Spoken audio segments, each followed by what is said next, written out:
Hi brace த Lord.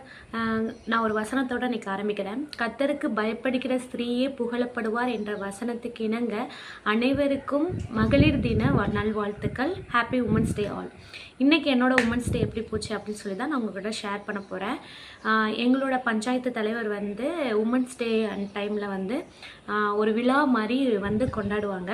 அப்படி தான் இன்றைக்கி ஒரு விழா எங்களுக்கு. அது எல்லா மகளிருக்கும் வந்து ரொம்ப யூஸ்ஃபுல்லாக இருக்கும். ஒரு ஸ்ட்ரெஸ் ஃப்ரீ. நம்ம ஃபுல்லாக வந்து வீட்டிலேயே வேலை செஞ்சுட்டு ஒவ்வொரு காரியங்களையும் நம்ம இருப்போம். எந்த ஒரு இடத்துக்கும் நம்ம வந்து ஃப்ரீயாக வந்து போக முடியாது.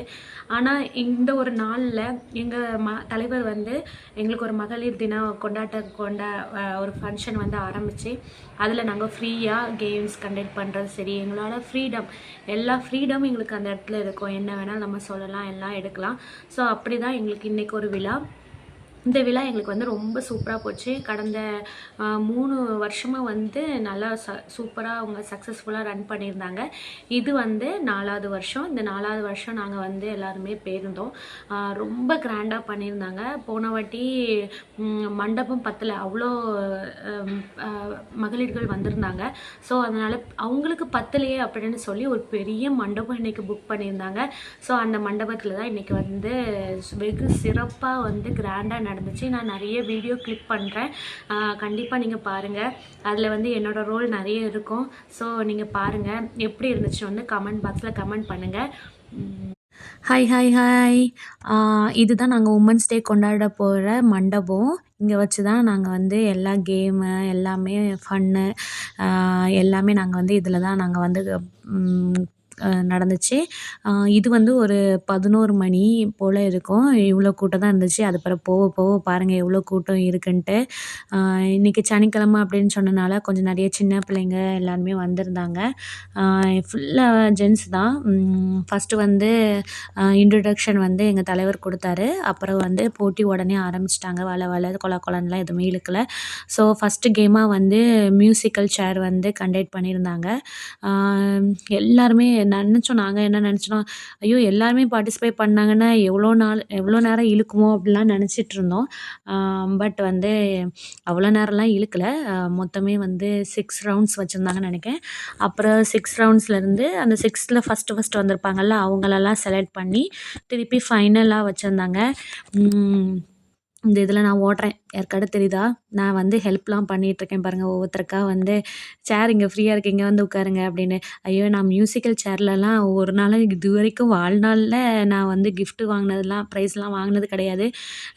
நான் வந்து மியூசிக்கல் சேர்லாம் போக வேண்டாம், அதுக்கடுத்தது கேமில் கண்டக்ட் பண்ணலாம் அப்படின்னு நினச்சிட்டு இருந்தேன். அப்புறம் எங்கள் குழுவில் ஒரு அக்கா தான் இதான் இல்லை ஃபைனல், சும்மா வந்து பார்ட்டிசிபேட் பண்ணு அப்படின்னு சொன்னாங்க. அதே மாதிரி எங்கள் சிஸ்டருமே சொல்லியிருந்தாங்க, எந்த போட்டியும் வந்து இக்னோர் பண்ணக்கூடாது சிஸ்டர், நீங்கள் வந்து போய் கலந்துக்குங்க, எல்லா இதுலேயும் கலந்துக்கிடுங்க, ஜெயிக்கிறோமோ தோக்குறோமோ எல்லா இதுலேயும் கலந்துக்குங்க அப்படின்னாங்க.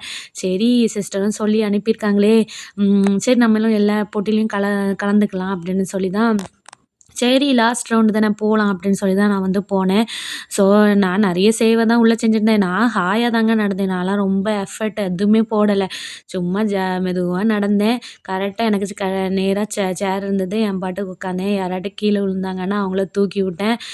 இப்படி தான் கொஞ்சம் கொஞ்சம் ஆட்கள் கம்மியாக முடிஞ்சது. நம்மளா இவ்வளோ ரவுண்டு வந்தோம், இதுதான் என் மைண்டில் ஓடிட்டு இருந்தே தவிர நம்ம கண்டிப்பாக ஜெயிப்போம் அப்படின்லாம் என் மைண்ட்லலாம் இல்லை.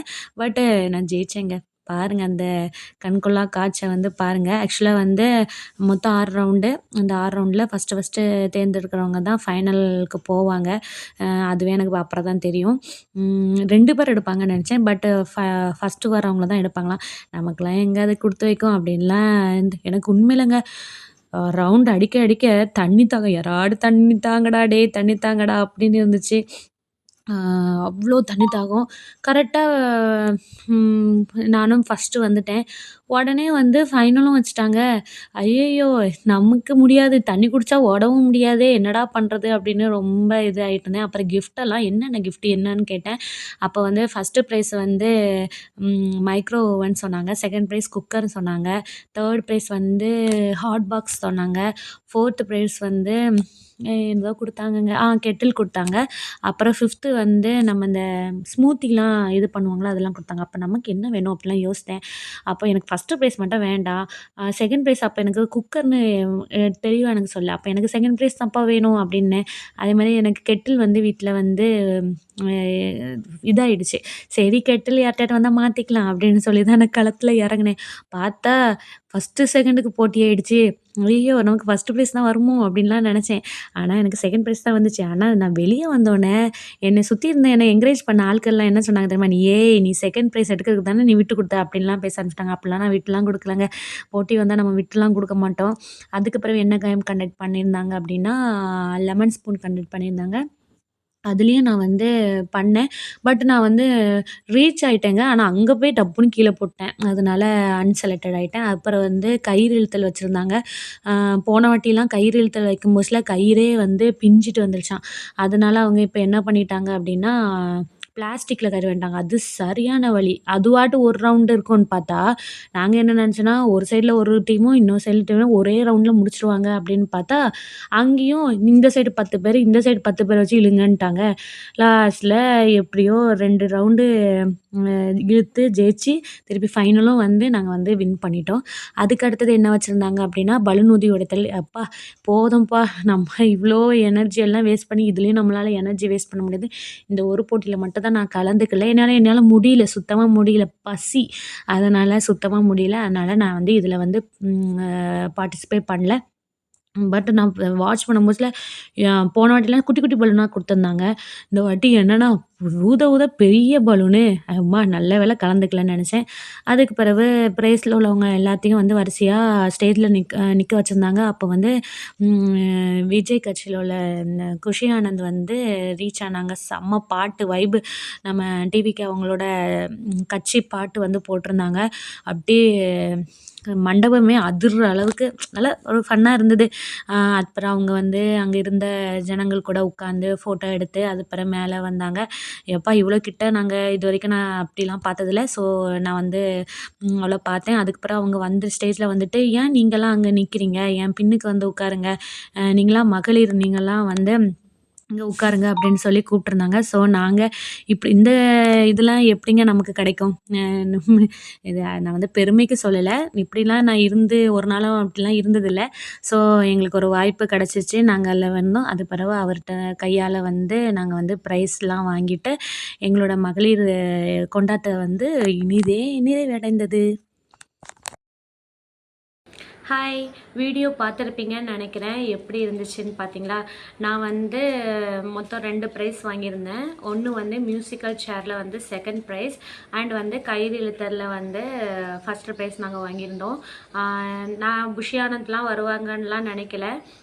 ஆனா எங்களையும் ஒரு நல்ல சீஃப் கெஸ்ட்டா எங்கள வந்து ஸ்டேஜ்ல வந்து உட்கார்றதுக்கு எங்கள அலோவ் பண்ணியிருந்து, ஒரு நல்ல ஒரு ஒரு புது ஃபீல் எங்களுக்கு வந்து கிடச்சிச்சு.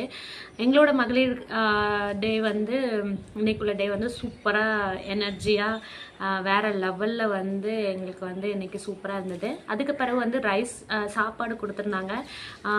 என்ன சாப்பாடு அப்படிங்களான்னா, வெஜ் பிரியாணி, அதுக்கு பிறகு ஒயிட் ரைஸு, சாம்பார், ஒரு ஸ்வீட் அதாவது குலோப் ஜாம், பொரியல், அவியல், பச்சடி இதெல்லாம் வந்து கொடுத்துருந்தாங்க. ஆனால் வந்து நாங்கள் அதை எதுவுமே சாப்பிடலை. பிகாஸ் வந்து நாங்கள் எல்லா ஃபங்க்ஷன் எல்லாம் முடிச்சுட்டு எடுத்துகிட்டு நிதானமாக போய் சாப்பிட்லான்னு சொல்லிட்டு போகும்போதுல எங்களுக்கு சாப்பாடு தீர்ந்து போச்சு. ஸோ அதனால் நாங்கள் சாப்பிடல. ஜஸ்ட் எங்களுக்கு ஒரு கரண்டி ஒயிட் ரைஸ் மட்டும் தான் கிடச்சிது. சரி சரியான பசிங்க. செம்ம பசி. ஏன்னா காலையில் விளையாண்டது கயிறு இழுத்தம் போச்சுலேயே எங்களுக்கு பாதி பசி ஆகிடுச்சு. அவ்வளோ எனர்ஜி எல்லாம் கொடுத்து ரொம்ப பசி. அப்போவே நாங்கள் கயிறு இழுக்கும் போச்சுலேயே பசிக்குதுன்னு சொன்னோம். இடையில போய் சாப்பிட்டு வந்துடலான்னு பார்த்தா யாராவது சொல்லுவாங்க, இல்லை இப்போ கிஃப்ட் கொடுத்துருவாங்க, அதனால நீங்கள் போகாதீங்க அப்படின்ட்டுருவாங்க. சரி ஓகேன்ட்டு உட்காந்தோம். சரின்னு உட்காந்தோம். 3 மணி ஆச்சு, 3:30 ஆச்சு. ஆனால் சாப்பாடு வாய்க்கில் போன மாதிரி இல்லை. சரி இனி நம்ம பசி அடக்க முடியாதுட்டு ப்ரைஸை வாங்கிட்டு உடனே போய் சாப்பிட போய் உட்காந்தா அங்கேயும் எங்களுக்கு கொஞ்சோண்டு சாப்பாடு தான் கிடச்சி. ஆனால் சாப்பிட்டவங்க எல்லாம் சூப்பராக இந்த பிரியாணி செம்ம வேறு லெவல் அப்படிலாம் சொன்னாங்க. பட் அந்த லெவலை நாங்கள் சாப்பிட்றதுக்கு கொடுத்து வைக்கலன்னு வச்சுடுங்க. பட் ஒயிட் ரைஸ் அண்டு அது பேர் என்ன, சாம்பார் வந்து செம்ம டேஸ்ட்டாக இருந்தது. அப்போவே நினச்சேன், ஐயோ! அப்போ அதெல்லாம் எவ்வளோ டேஸ்ட்டாக இருந்திருக்கும் அப்படின்னு நினச்சேன். பட் நாங்கள் நல்லா திருப்தியாக சாப்பிட்டோம். ஏன்னா அவ்வளோ பேரை மெயின்டைன் பண்ணுறது பெரிய கஷ்டம். அதுவும் ஒரு ஆளாக இருந்து இண்டிவிஜுவலாக, அதாவது அவங்க தனிப்பட்ட இதில் செய்கிறாங்க, ஒரு அவங்களா வந்து செய்கிறது. ஸோ அதை நம்ம வந்து என்றைக்குமே குறை சொல்லி சாப்பிடக்கூடாது, குறையும் சொல்லக்கூடாது. ஏன்னா அவ்வளோ மக்கள், அவ்வளோ பேர் வந்திருந்தாங்க. லாஸ்ட்டில் இண்டிவிஜுவலாக எல்லாருக்குமே சாரீஸ் கொடுத்தாங்க. ப்ரைஸ் வாங்கின எங்களுக்கு எல்லாத்துக்குமே அப்போவே சாரீஸ் கொடுத்துட்டாங்க. அதுக்கப்புறம் வந்தவங்க எல்லாருக்குமே நல்ல பட்டு சாரீ வந்து எல்லாருக்குமே கொடுத்தாங்க. எல்லாம் திருப்தியாக அவங்க வாங்கிட்டு போனாங்க. அதே மாதிரி திருப்தியாக சாப்பிட்டுட்டு போனாங்க. சாப்பாடும் எந்த குறையும் கிடையாது. நல்லா சாப்பிட்டோம், நாங்கள் வயிறு நிறைய சாப்பிட்டோம். பட் நாங்கள் லாஸ்ட்டாக போனனால எங்களுக்கு கிடைக்கல. பட் சாப்பிட்டதை நாங்கள் திருப்தியாக சாப்பிட்டோம். ஓகேவா? ஸோ இவர் இன்னும் நிறைய சேவை செய்வாங்க. எங்கள் தலைவர் வந்து நிறைய சேவை செய்வாங்க. ஃபோன் பண்ணால் உடனே ஃபோன் எடுப்பாங்க. என்ன ஹெல்ப் கேட்டாலும் இல்லைன்னு மட்டும் ஒரு நாளுமே சொல்லவே மாட்டாங்க. அவ்வளோ நல்ல தலைவர் எங்களுக்கு தெரிஞ்சிருக்காங்க. எங்கள் மகளிர் தினத்தை கொண்டாடின எங்கள் வீரா தலைவருக்கு வந்து நாங்கள் எப்போவுமே நன்றி சொல்லுவோம். ஒன்ஸ் அகேன் எல்லாருக்கும் மகளிர் தின நல்வாழ்த்துக்கள். Happy women's day all. By.